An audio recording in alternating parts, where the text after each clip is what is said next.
Ke informasi lain, Presiden melantik Sudaryono sebagai Kepala Badan Gizi Nasional menggantikan Nanik Sdang yang mengundurkan diri karena alasan kesehatan.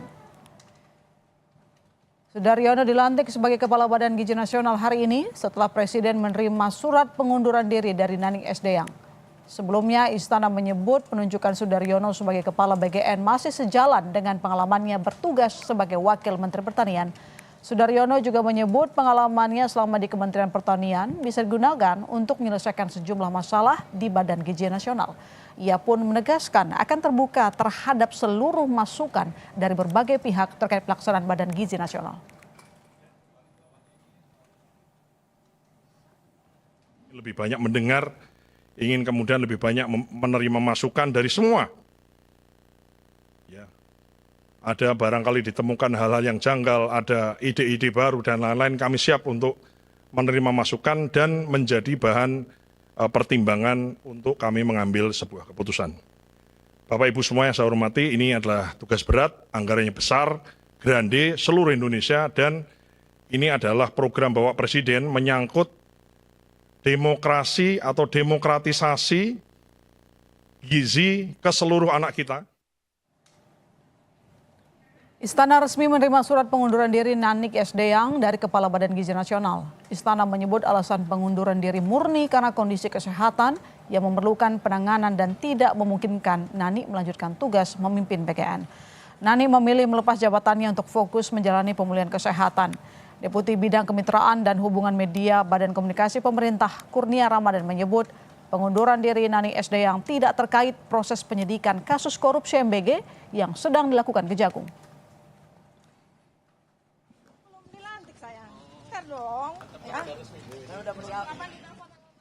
Proses hukum dilakukan oleh Kejaksaan Agung, sedangkan mengundurkan diri itu adalah sikap dari pribadi Bu Nani. Tentu bagi kami tidak ada hubungannya, proses hukum di Kejaksaan Agung toh masih berlangsung, dan saat ini Bu Nani mengundurkan diri dengan alasan kesehatan, bahkan disebutkan secara spesifik sakit apa yang dialami oleh Bu Nani, dan Presiden cepat tanggap atas konteks pengunduran diri itu dengan mengangkat Pak Sudaryono menjadi Kepala Badan Gizi Nasional mendatang. Sejumlah pekerjaan rumah menanti Kepala BGN yang baru Sudaryono pasca mundurnya Nanik Sdang. Salah satunya adalah perbaikan tata kelola MBG pasca kasus korupsi yang menerpa lembaga ini. Kita bahas bersama Kamru Samad, juru bicara Gerindra, dan Isnawati Hidayah, anggota MBG Watch. Selamat petang, Bang Kamru. Selamat petang, Mbak Isnawati. Selamat petang.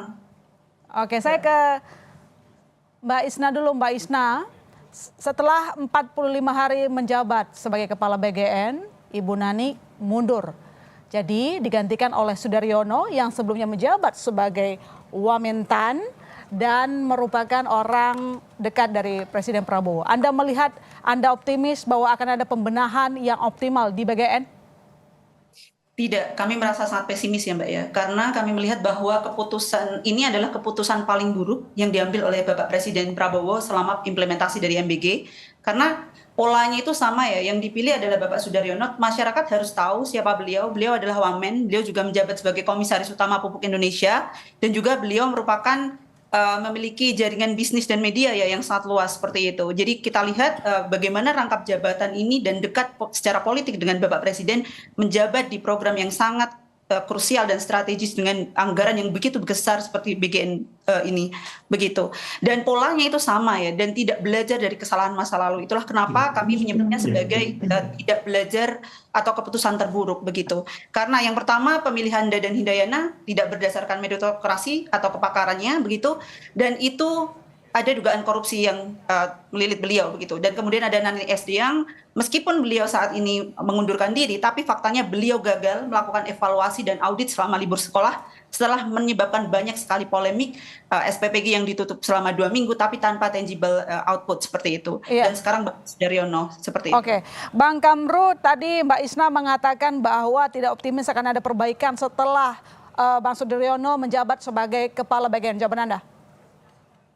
Ya, saya kira kita beri kesempatan orang bekerja ya. Tidak pantas dan tidak patut kita mengambil kesimpulan sebelum bekerja. Dan kalau kita lihat 44 hari Bu Nani bekerja, memimpin BGN bersama tim secara kolektif kolegial, ada beberapa langkah maju yang signifikan dilakukan. Misalnya menemukan 414 SPPG yang belum beroperasi tetapi telah menerima pencairan dana. Artinya virtual account-nya itu ganda dan berpotensi merugikan negara ratusan miliar dan telah dikembalikan ke kas negara. Jadi ini adalah kesungguhan dari tim pemerintah yang kami lihat dari DPR untuk betul-betul menuntaskan akar masalahnya. Nah, jadi kita beri kesempatan karena deputi juga adalah tim baru yang baru saja diberikan kepercayaan. Tentu perlu waktu untuk membangun simetri kerjasama karena kita tahu Mbak Ilona, kami sebagai mitra kerja BPKP yang kami sudah mendapatkan paparan yang cukup lengkap di Komisi 11 tentang kondisi MBG. Jadi langkah tepat dengan menempatkan orang-orang seperti deputi dari unsur Dikdasmen untuk memastikan KPM-nya terintegrasi data yang tepat, dari Kementerian Kesehatan untuk memastikan kualitas produk yang dihasilkan, itu adalah langkah-langkah nyata dalam pembenahan SDM.